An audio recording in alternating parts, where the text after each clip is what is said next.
Hey guys, it's Joe from Finding Faith. Before I begin today's video, I want you to just stop, really assess where you're at, and make sure that you're not physically or emotionally tense. And it's much better if you are actually honest with yourself about this. Please don't try to cover up or justify your emotions and how they're expressing themselves in you. It's going to come out in one form or another whether or not you want it to. So this is your opportunity to stop and find a healthy outlet so that you don't explode at someone that you don't like, or to avoid some sort of conflict or issue with performance. So I just felt very led to talk to you guys about that today. The main subject of today's video is much more relevant to the Christians watching this right now, but it applies just as well to the non-Christians watching it potentially.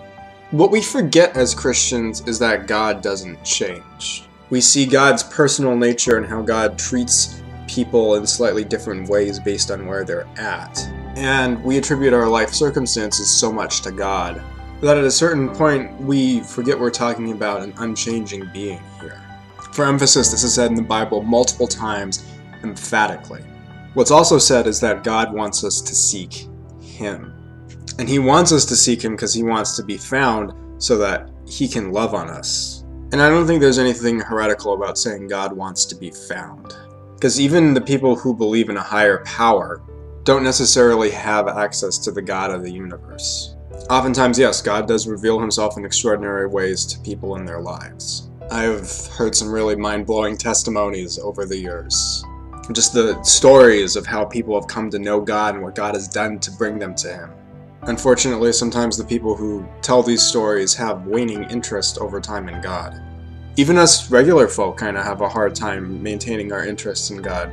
We see our different life seasons and we don't really see how they necessarily relate to God, and sometimes we can make them about us.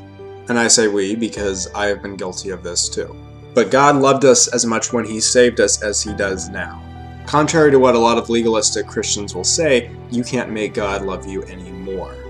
Nor can you make Him love you any less, which is also very good news. It just means that you have to keep running the race, as Paul puts it. It means that if your circumstances are hard, don't blame God, because God hasn't stopped loving you. Hebrews 12:11 says that discipline makes us better, and it's from God. And you can also look at Proverbs 3 verses 11 to 12 to see this. And yet sometimes we tend to think that God has forsaken us. And if you read a lot of the Psalms, it's very easy to get into this mindset. But if you read the Psalms, then it's very easy to see just how important it is to get out of this mindset. To see beyond your circumstances, to see God's true character